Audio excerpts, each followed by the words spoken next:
Hi guys, welcome to the video. Can I remind those of you who are watching this as it kind of goes up that we have the first of our weekend live chat, grammar checker, translation class, me asking you questions, interactive this weekend.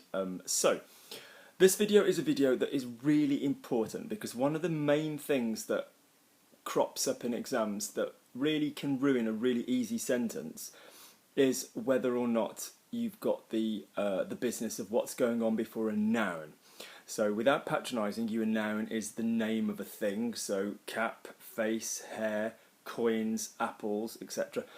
And as a general rule, in English, we can use a noun with nothing before it. So for example, I'm going to the supermarket to buy apples, or apples are delicious. Okay, so we don't need anything before it. In French, we always need something before it. I know that's a really simplistic way of talking about it, but we do. So the general things that we tend to see coming before nouns are articles, which means the, which is the definite article, the, so you know, the apples, which is the definite, indefinite, so an apple, a coin, a face, a cap. Partitive articles like some apples. Possessive adjectives like my apples. We also have de, so in phrases like lots of apples, beaucoup de pommes, for example. So we always need something before the noun. That's just a given in French. So let's look at a little trick that I think is quite useful for solving this. Okay, the main two sort of problems. So we're looking at situations when in English there wouldn't be anything. Like apples are delicious, or journalists are bastards, you know, or I hate journalists, or I'm going to buy some apples, okay? So we're going to have a look at that situation. So the first thing that I would stress when it comes to nouns is generally get used to using them with the or an a or a some word or a my word anyway, because it's really good for genders. Rather than going, this is a male word, this is a female word, learn as part of your pronunciation, castle, le château, un château, mon château, apple, une pomme, la pomme, ma pomme. So every time you come across a new word, do take the time to say what that gender is with the word before, rather than just going, oh, it's a feminine word. Because what's the point of knowing it's a feminine word? All you're going to use that information for is to then say ma tête, la tête, une tête. Yes, you might as well just get used to, with the mouth, muscle memory, you know I'm a big fan, of saying the article before it. So the next thing then, so let's have a look at the two sort of patterns that crop up when you've got nothing before it in English. So whilst I'm not going to say this is across the board, if it comes up at the beginning of your sentence, so for example, if it's like the subject in the sentence, so apples are delicious, or journalists are bastards, we'll go with our examples, okay? Chances are it will be the word the. Okay, and it would more than likely be plural if you've been able to use it without anything in English, because you wouldn't say apple is whatever, okay? So, yeah, so les pommes sont délicieuses, les journalistes sont fils de pute. But even if it was singular, you know, French is interesting. You would need a the. Le français est intéressant. Fashion is interesting. La mode est intéressante. So when it comes to being at the beginning of a sentence, the subject, more often than not, you will have it as the. This is because you are speaking pretty generally. You are speaking across the board. Okay? So the. Okay? So one of the times you use the in French is for across the board generally, or specifically pointing at a certain thing. So the apples that you asked me to buy. So more on that later. Next thing, if you're using the situation where you've got a noun in English where there is nothing before it, but it is towards the end of your sentence. So for example, if it's like the object if it's something that's after the verb. So for example, I'm going to buy apples. Okay, this more often than not will be the some word. Can I remind you with some that it will be du for the masculine, de and le joined together, de la for the feminine, or des for the plural. So for example, I'm going to the supermarket to buy apples. I mean, we can say some in English, which would help us anyway, but I'm going to the supermarket to buy apples. I'm going to the supermarket to buy bread. Je vais au supermarché pour acheter des pommes, because it's plural, du pain, because it's masculine singular, de la farine, because it's feminine singular. So that would be a situation where in the object, i.e., on the end of the verb, we're going to be using the some thing, okay?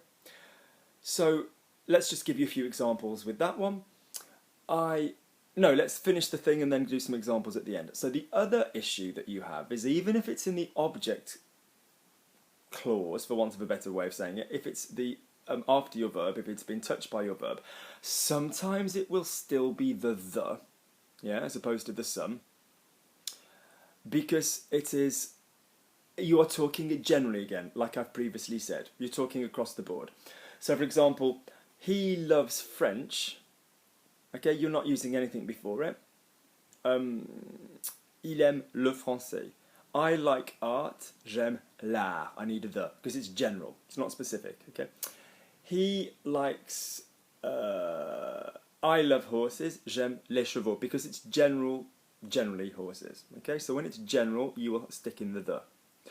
A couple of other points. You can obviously use quelques, yeah, for like a few, instead of your some, if you are using it in your object clause. So for example, I'm going to the supermarket to buy apples. Moi je vais au supermarché pour acheter des pommes, or pour acheter quelques pommes. That'd be like a few apples, some apples.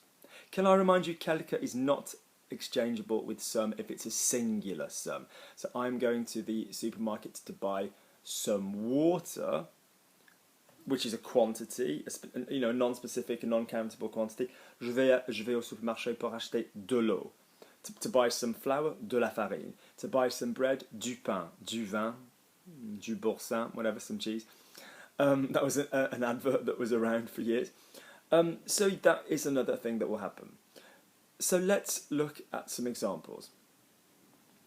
What should we say? Vegetables are essential for health. I'm just starting vegetables. Les légumes, because I'm speaking generally and it's at the beginning of the sentence, sont excellentes pour la santé. I love vegetables. Moi j'adore les légumes. Across the board generally. Yeah? I'm going to buy some vegetables. Object, after the verb, non-specific, Moi je vais acheter des légumes. Okay? I'm going to buy the vegetables that you want. Je vais acheter les légumes que tu veux, que vous voulez, because it's the specific vegetables, so when you're using the specifically, which tree? The tree where we first fell in love, whatever, It's a weird thing, but you know what I'm saying. Yeah, it will be the, okay? Journalists are difficult. Les journalistes sont difficiles, okay? There are journalists waiting outside. Il y a des journalistes en dehors, okay? Because it's just non-specific, yeah? So it will be the some. I'm going to go and find some journalists. I know it sounds crazy, but I'm going to sell my story. I'm going to go and find some journalists. Moi, je vais trouver des journalistes. German is an important language. Not sure how much I agree with that one, but I'm sure it is. L'allemand, so with the, est une langue importante. I'm going to buy wine for this evening. Je vais acheter du vin pour ce soir. Because I didn't say what the noun was. It's in the object. So the only time I can use the in the object is, like I've said, if it's across the board. Yeah, like he loves wine. Il aime le vin. Okay. Or specifically, the wine. He loves the wine I recommended. Il aime le vin that I had recommended, que j'avais recommandé. Good. Luke's videos are fantastic. Les vidéos de Luc, because it started the sentence, sont fantastiques. I'm going to watch Luke's videos. Je vais regarder les vidéos de Luc, because it's just general, it's across the board. Okay? Good. I hope this is clear then. So mainly, this is a video that will come into use when you haven't been presented with what is there in English. Okay? Because in English, if you've obviously got the or some or a, you know how to translate it. My only other stress while we're thinking about this is, can you please remember not to confuse, before a noun, beaucoup de and beaucoup des. So basically, for all I'm telling you, you need a the all over the place in French. You do not need a the after the word beaucoup, moins, trop, for example. So basically, be careful when you've got a de that you're not saying des. So lots of people, beaucoup de personnes, lots of friends, beaucoup d'amis, lots of objects, beaucoup d'objets. With your de, if you make it des, yeah, des, that's the pronunciation difference, you are basically saying of the, some, whatever. So for example, lots of the friends I made at college, beaucoup des amis, yeah, which some people prefer to say, but it's not correct unless you specifically mean lots of the. Lots of, he gave me lots of apples. Il m'a donné beaucoup de pommes. Beaucoup des pommes would be lots of the apples. So that would be like, he gave me lots of the apples that his mom gave him or something. There would need to be a reason you were saying that. So be very careful with that, all right? Any questions, logiclanguagelearning@gmail.com or WhatsApp +44 7899 732 838. I shall add it. Do please join us on the weekend. Also, if there are any topics you're not clear about and you can't find the appropriate video because on a tablet or a mobile phone you cannot do a search for the term annoyingly on YouTube, do drop me an email or a WhatsApp to the information I've given you and I will send you the appropriate video. Alright guys, thanks very much. Take care.